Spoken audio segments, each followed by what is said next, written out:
speaking of moral, the government of Canada, Tony Gravel, in the speech last week, disclosed that the government of Canada was reducing, or had already reduced, its balance sheet in terms of Canadian Treasury bills held on the balance sheet from $575 billion to $475 billion because of a concern about moral hazard. Yeah.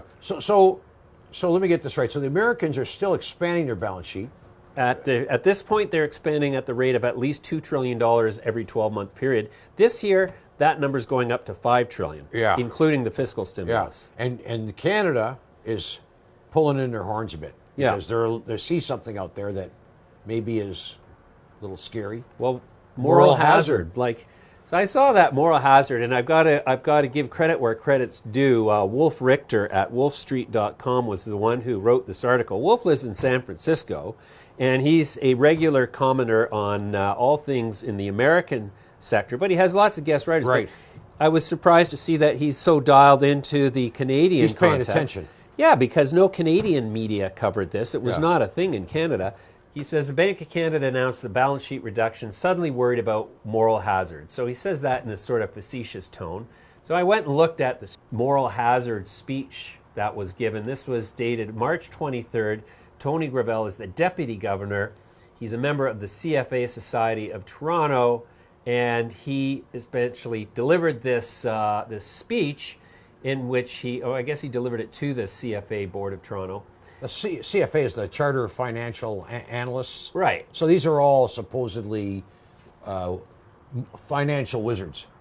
So anyways, he makes this reference to Walter Bagehot, who was the founder of The Economist, a British journalist of rather broad repute. Right. And he says, moral hazard emerges whenever market participants or other economic actors feel that they can engage in risky behavior without bearing consequences if things go wrong.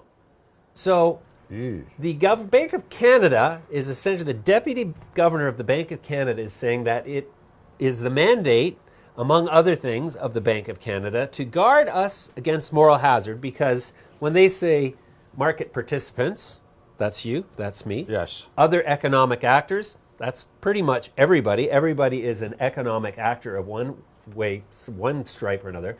But the central bank is going to take it upon themselves to guard us from feeling that we can indulge in risky behavior without consequences. The central bank, as the lender of last resort, is free to engage in such moral hazard. We are not.